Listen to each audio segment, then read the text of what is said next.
नमस्कार दोस्तों, मैं हूं मानव शर्मा, मोटिवेशनल स्पीकर और हिंदी एक्सपर्ट अनअकैडमी प्लस पर।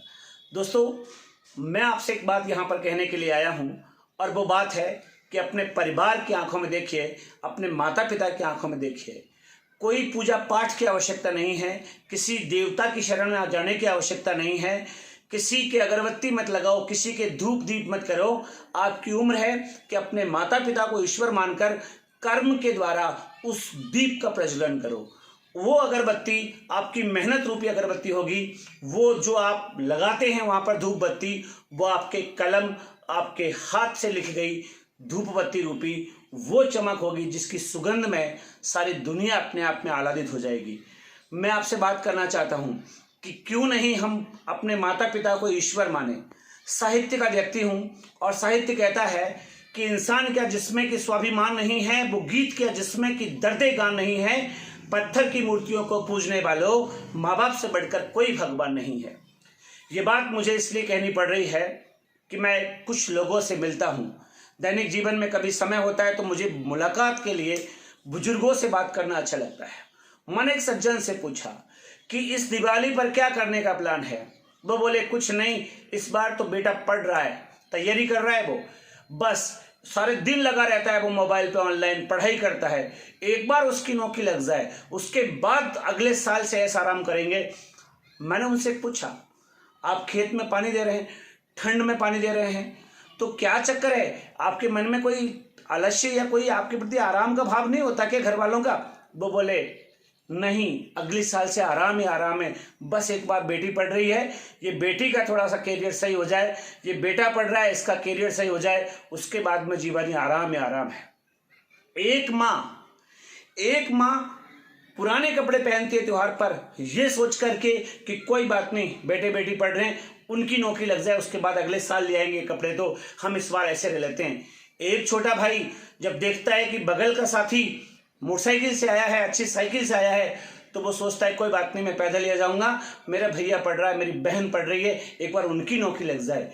एक पत्नी जब अपने घर पे अपने दौरानी जेठानी या अपनी सास को कई बार ज़्यादा सुनती है तो गुस्सा होती है, लेकिन चुप रहती है, क्योंकि उसको लगता है कि उसका पति इस साल बेरोजगार है, अगले साल तक नौकरी लग जाएगा, उसके बाद उसके भी दिन अच्छे आएंगे। एक छोटी बहन जो ईश्वर की आराधना कर रही होती है तो मन ही मन में प्रार्थना कर रही होती है कि हे प्रभु, मेरे भाई को सरकारी नौकरी दिला दो, मेरे भाई का करियर सेट हो जाए, ताकि हमारे भी संबंध अच्छे हो जाए, हमारी भी शिक्षा दीक्षा अच्छी हो जाए। हर व्यक्ति के सपने हो आपके पिता की बीमारी के बाद इलाज एम्स में हो गया या किसी झोला छाप के पास होगा, उसके लिए आपका फ्यूचर बनाने का जिम्मा है। आपका जिम्मा है कि उस घर की परिस्थितियों को आप कैसे हैंडल करेंगे। पूरे जीवन आपके परिवार वालों का लाइफ स्टाइल क्या रहेगा, ये आपकी कलम, आपकी पेन, आपकी सिटिंग, आपकी पढ़ाई पर डिपेंडेंट है। तो आज मेरा मैसेज केवल और केवल इस विद्यार्थियों को है। विद्यार्थी दोस्तों, ध्यान रखो, दुनिया के सबसे बड़े ईश्वर माँ बाप की आराधना कर ली तो कोई भी ईश्वर, स्वयं साक्षात ईश्वर यहाँ पर आपके सामने आएगा और कहेगा कि मैं तेरी इस आराधना से खुश हूँ, मांग क्या मांगता है। आपको पता है, जब गणेश जी मूसक के साथ धरती के परिक्रमा लगाने लगे तो उस समय तय हुआ था कि जो धरती के सबसे पहले परिक्रमा लगाएगा वो सबसे बड़ा देवता माना जाएगा। सबसे पहले विष्णु ने परिक्रमा लगाएंगे क्योंकि उनके पास गरुड़ था, सबसे तेज वाहन। लेकिन गणेश जी ने बुद्धि दिखाई, इसलिए बोलते हैं कि गणेश जी को बुद्धि कौन दे, क्योंकि गणेश जी बुद्धि के देवता माने जाते हैं। गणेश जी ने बुद्धि दिखाई और अपने माता पिता शिव और पार्वती के चारों तरफ चक्कर लगा लिए मूषक पर बैठ करके। और जब विष्णु आए उनसे बाद में, तो विष्णु ने कहा मैंने पूरी धरती नापी है, मैं नंबर 1 होना चाहिए। तो गणेश जी ने कहा कि माता पिता से बड़ा कौन सा ब्रह्मांड है।